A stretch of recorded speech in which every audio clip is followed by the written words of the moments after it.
Kids, and welcome to Mental Health 101. Mental Health 101 is created to empower our mental health awareness. And today I have my special guest. She is a best-selling author and a personality who lives with the multiple rare and chronic diseases. No other than Miss Barby Engel. Yay! Hi, Daniel. I'm so glad to be back and so glad to be talking about mental health. It's such an important topic. And I have a degree in psychology, and this is something that is a passion of mine. So I'm glad to be here to share some tips. Yes. Thank you for being part on Mental Health, Miss Barbie. And can you please introduce more about yourself that I miss? Well, I'm a best-selling author, and in my books, I talk about health, and that's physical, spiritual, mental, and emotional health, and how you can live your best life through the tips and tricks that I share, and figuring out what works best for you. And I look forward to sharing with you today. Yes, and thank you so much for sharing your knowledge and wisdom to the world. Thank you. So today let's talk about mental health awareness. Beyond the clinical definition, how would you describe the journey of someone actively tending to their mental health? What does the process feel like to do day to day? Day to day, looking at your mental health, and we're talking about mental health, not mental illness. Mental illness is something that's chronic and long term that you have to typically take a medication for, go through counseling. Mental health, you sometimes need medication to get through a situational uh, experience that you're going through, but it isn't something that you have to focus on long term, like schizophrenia or post traumatic stress disorder or bipolar disorder. Mental health is something that we need to look at each and every day and make sure that we're doing the right things in our life so that we're not getting overstressed, that we're moving our bodies, that we are connecting with other people. Human connection is so important. So many people miss out on that. Those are the types of things you need to do each day. And there's some other things too that we'll discuss. But I think day to day, it's paying attention to how you're feeling and how you're interpreting the world around you. Is everything always feeling negative? Maybe look at your mental health, your stress levels that are going on, and how you can better that situation so that you have really strong mental health and you can get through the challenges easier. Miss Barbie, the word stigma is used a lot, but what does it actually feel like in a real life? Can you describe a subtle, everyday example of Yes. stigma that people might even recognize they are perpetuating? It's mental health can be going bad if you're constantly feeling depressed or pessimistic. The things that a month ago got you really excited and you wanted to do, like go shopping or get a new dress or get your hair cut, those types of things you just don't even have interest in doing. And it maybe kind of feels like a cloud is over you and you are having trouble moving to and through the regular life living. It could be because of the stress in your life, it could be because you're not taking care of your mental health, it could be that you need to be taking breaks, you need to be meditating, deep breathing. And it also could mean that you don't find purpose in what you're doing, and finding purpose can improve your mental health. Miss Barbie, what was the turning point for you personally or professionally when you realized that mental health awareness was not just a niche issue, but a fundamental human one? So I have a rare disease called reflex sympathetic dystrophy. And living with this disease, especially the first 7 years, was the hardest. And it was something that I had to look at, pay attention to, and realize I was going into doctors, and I talked about this on past episodes with you. I was going into doctors and struggling to advocate for myself, but a lot of it was I was depressed, and I was not living to my fullest because I had lost so many things in my life that I lost who I was, or my I ams, as I put it. And I started going to counseling, and I had a counselor say, I want you to go home and write down your I ams. And I ams are anything in your life that are positive, motivating. It's not what you do, so it's not your job. It's who you are. So I am bubbly. I am Christian. I am or spiritual, which was the first thing I wrote down. But I it took me a few days, and I said I don't. My psychiatrist called and said, how's your list coming? I said I really haven't written one thing down. I suck at everything, and everything I can think of is negative, and I need to get past this. And he said, well, let me help you. And he said, you're a Christian. He said, you could start with I am spiritual. And that's the first thing I put on my list. And since then, I've added over 150 different things that I am, that when I'm having a bad day, I go back to my list. I keep it in my office, and I go back to my list and look at all the things that I am that aren't what I do, but they are the things that make me me. They make me human and experiencing life. And that kind of was my turning point, where the psychiatrist said, hey, let's see these I ams. Give yourself this list, and you can use it to pump yourself up. And that was back in 2003, and I still use that list today. So I've been using it for over 20 years. And that was my turning point to say, no matter what I'm facing, I am special. I am good. I am doing the things that I can do each day, each moment. And the second thing I did was I went from living a 24-hour day to moment by moment by moment, and looking to make each moment, whether it was a hard moment or easy moment, the best moment it can be. The best moment indeed. Many people struggle with language of mental health. What is the compassionate way to respond when someone uses outdated or stigmatizing language out of ignorance, not malice? I would say if it's just out of ignorance, try to communicate with them. I think one of the things that breaks down first is communication. And if we can communicate and say, hey, that's a really hurtful way to say that. People will say, like, oh, but you look great. Oh, but you don't look that old. You don't look like you're depressed. Well, how are you able to smile even though you're saying you're sad? How do you smile at the same time? Some people are able to smile through the challenging hard times, but that doesn't mean that they're not depressed, or they're not anxious, or they're not stressed, they're not going through something. So really have that conversation and say, because I look like this on the outside doesn't mean it's how I'm feeling on the inside. And there's actually for chronic pain, there's a scale of 1 to 10, and we use numbers. For mental health, you think of the same thing, except for it's think of a facial gesture. So if you're really sad, your mouth will go down. If you're neutral, it'll be more neutral. If you're smiling and you're happy and yay, everything will be smiling and happy. But what is on our face doesn't always match how we feel inside. So try to use that 1 to 10 scale. Hey, today is a really bad depression day, or a really bad anxiety day. My anxiety is really high. It's an 8 today. When you can use that scale instead of judging the person based on how they look, it can help you understand what they're going through a little bit better. But it takes the person that's going through the sadness or anxiety, depression, stress to communicate and let the person know, hey, when you say that, it makes me feel even worse. Can you try saying it in a different way, and give them a suggestion of ways that they can say it in a more appropriate way that matches how we're living in society nowadays.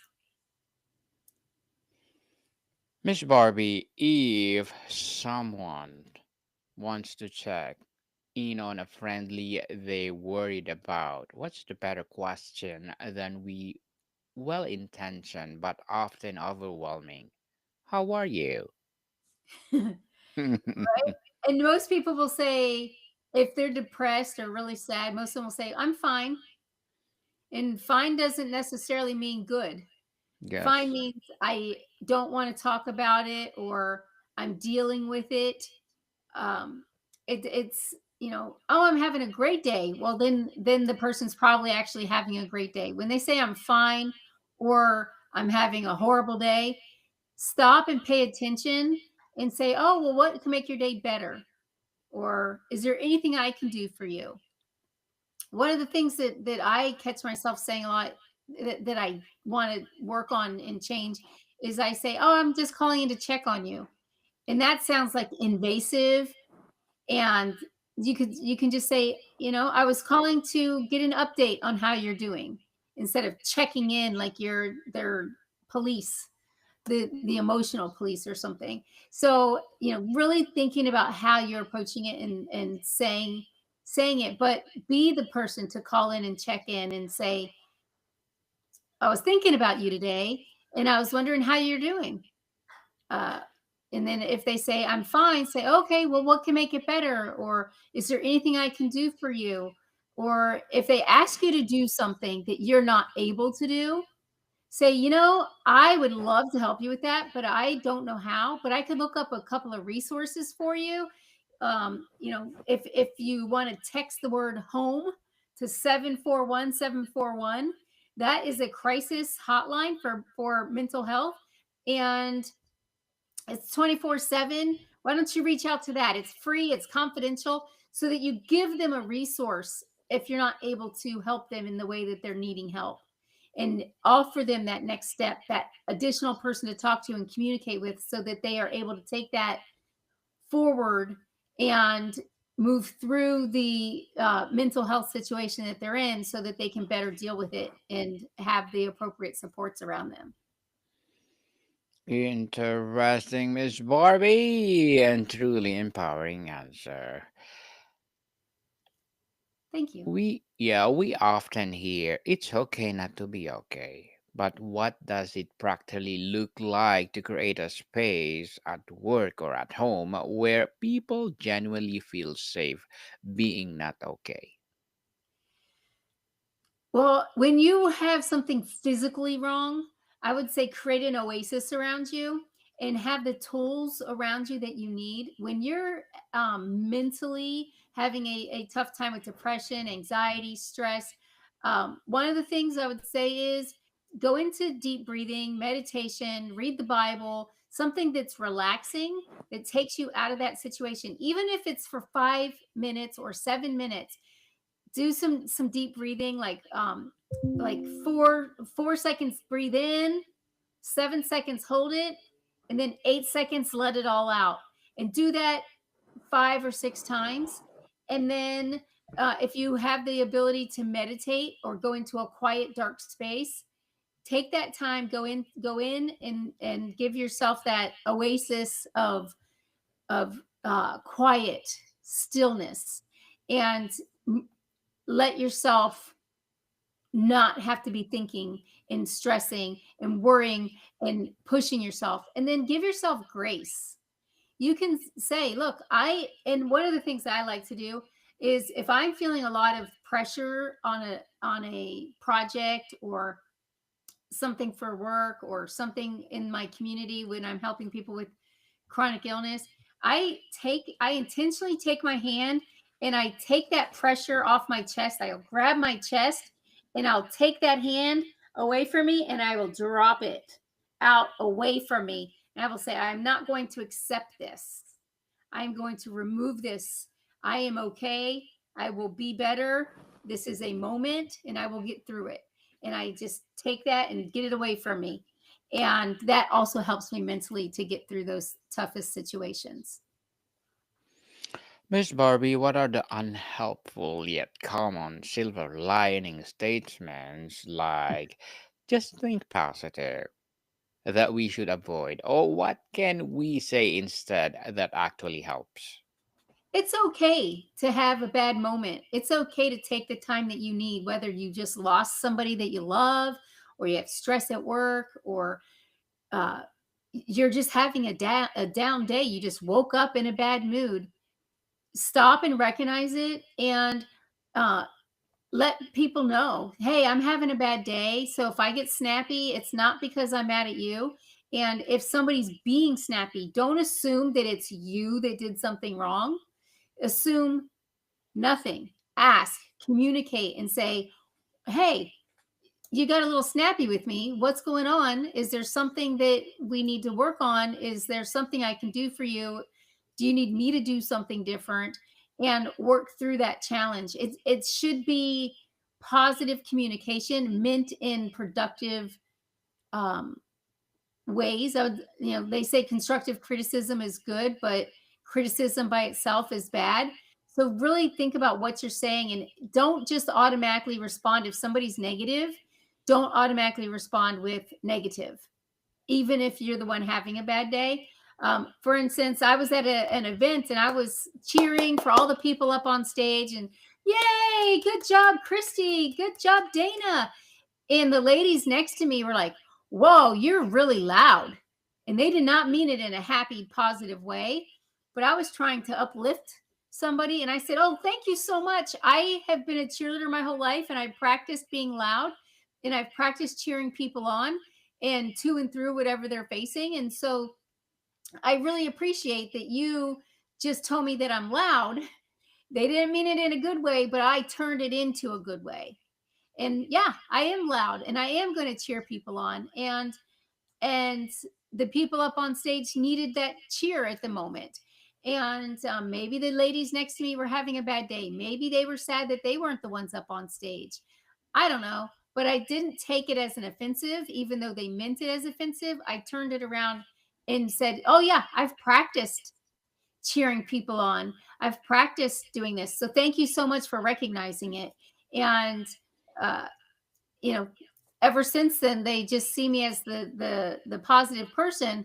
But I also know when it's a negative situation, or the other person is having a bad time, to give them that time and space as well. I'm not going to be cheering them through that negativity. I'm going to be as positive as I can without trying to give them direction, because they need to get through whatever challenge that they're going through, and they hopefully will have some tools and techniques and things that work for them to get through that negative time and not take it out on me. And so recognizing that and seeing that in different situations, and it does take practice to do this. It's not something that just comes natural to humans. It takes practice to recognize that and to turn that negative into something that is helpful for you instead of just criticism. Interesting, Miss Barbie. Yes, so for someone in the midst of a difficult period, what is one small, manageable first step towards seeking support that does not feel overwhelming? I would say, again, create your oasis. Make sure that you're getting proper sleep. Make sure that you're eating healthy things, good protein every day. You should be having protein, veggies, typically water. Most people do not drink enough water. And if you increased your water, you would probably feel a little bit better, both physically and mentally. And then meditation is very good. Getting into the habit, setting some goals and getting into the habit of following through to even take a micro step forward towards accomplishing your goals can be very beneficial, increase your endorphins and your good positive chemicals in your body, and help you through the challenging times when they arise a little bit easier. Indeed. And Miss Barbie, how can we shift the conversation from just a mental health awareness to tangible mental health action, particularly in institutions like schools and workplaces? Yeah, I think that, again, starting the conversation, whether it's in a school, in a workplace, in a community group, really realizing that mental health is health. It's part of our whole well being. We have to pay attention to it. And you can't lead if you're always running on empty. So make sure that you're taking care of yourself, you're putting on your oxygen, you're making sure that your mental health is good before you try to help other people. Same thing when you're living with a chronic physical illness. You want to make sure that you are taking care of yourself, then you can use your extra energy to help other people. And don't deplete yourself. Keep your energy up as best you can, but also give yourself that grace in the hardest times so that you can take the time outs and you can step away. And at work, you could say, hey, I'm having a really hard day today. Could you help me out with these phone calls? Or could you help me get my calendar organized or my desk organized or whatever it is so that you can keep moving forward and have that support around you when you need it? Miss Barbie, what is the most hopeful shift you have seen in the mental health landscape over the last 5 years? I have seen NAMI, NAMI, the NAMI organization, get some legislation passed to bring mental health to the forefront, to really pay attention to it. Mental health awareness is really important, and it's something that we do talk about during the month of November every year. And we kind of talk about it all year round, but we put a lot more emphasis on it during this month.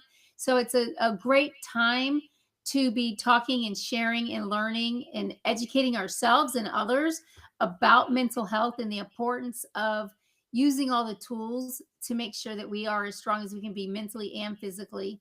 And that is something that over the last 10 years or so, people are starting to have the conversations, but we need to get out of our silos and talk about it. If you're at the hairdresser or you're in line at the grocery store, like, oh, I'm having a hard day. And get that support from the people in the community around you and let them know that it's okay to say, I'm having a hard day, I'm having a hard time, I'm having a hard moment, and lift each other up to help each other rise and do the best that we can do as a society. And I'm seeing that happen. And I'm seeing more emphasis put on society when it comes to mental health.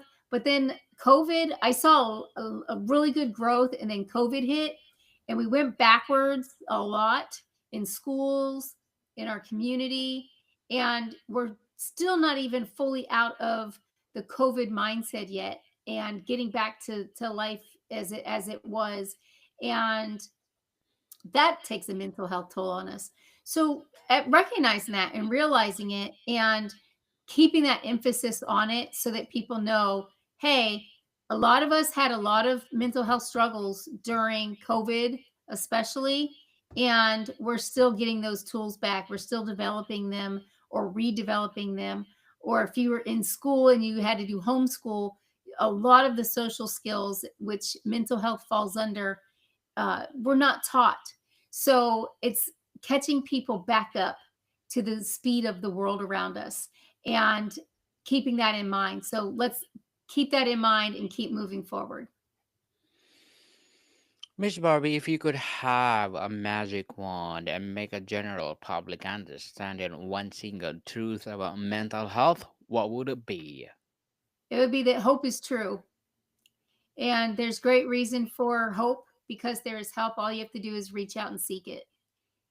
And whether it's physical, spiritual, mental, or emotional health, there is tools, resources, and people out there that can help you reach out and seek the help if you need it. Hmm. Indeed. So, what does the recovery or managing mental health look like? Is it the absence of symptoms, or it's something more like building a toolbox and resilience? Yeah, we would like it to be a straight line, but it's more like a really squiggly line and it goes up and down. And if you're not paying attention to it, it runs over itself and goes all kinds of directions. So the best thing to do is pay attention to it so you get your line as straight as you can. And when you hit a speed bump in the road, you're better able to handle it because of the preparation and the time you put into your mental health leading up to that bad moment. If you're strong leading up to that moment, you will be able to recover faster and preventative will go a long way. And so it doesn't mean you're going to have all good days. You're going to have some bad days still, and you're going to have some challenging moments. But taking those as speed bumps versus squiggly lines that are going all over each other and you can't focus and you can't get things done, it would be a lot easier to get back to focused, smooth, and keep running down the road of life. Miss Barbie, before we wrap up our discussion for today, I'm inviting you to please do listen to my other podcast, people. My other Yes. podcast, because my abstract essay is already in fifth season, abstract poetry in second season, and my book 101 review in fifth season too. Comedy 101 in second season, and my food 101 in fifth season as well. Geography 101, love letters, movie 101 review, music 101 in its fourth season, and my baby podcast, Law 101, and Mental Health, and Bible Verses 101, and Science 101, and Sex 101 in second season. Please listen to them wherever you listen your podcast. So, Ms. Barbie, for someone listening who feels alone in their struggle right now, what is one message you most want them to hear? Say no to getting overloaded. It's really easy to do, but you can say no. No is a powerful word, and that can help you with your mental health. And again, if you are struggling, please reach out 741-741, and you text home to 741-741, and that is the 24-hour crisis line, and they will be able to help you. Thank you so much for having. Yes, thank you, Miss Barbie, for sharing your knowledge and wisdom to the world. So, can you please invite our listeners to support your advocacy, your projects, or your books itself? Oh, thank you so much. You can go to barbyingle.com or internationalpain.org to check me out, check out the resources that we have for anybody that is needing help with mental health, emotional health, spiritual health, or chronic pain, rare diseases. Thank you so much, Daniel. You're a pleasure. And 5 stars for you. Thank you so much for all that you do. Thank you, likewise, Miss Barbie, for sharing your expertise to the world. Yes, let's support Miss Barbie Engel because if you support her, for sure, more and more empowering advocacy, more empowering books to come. So, Miss Barbie, thank you so much for your time. Thank you, Daniel. Take care. More to come, people. See you soon.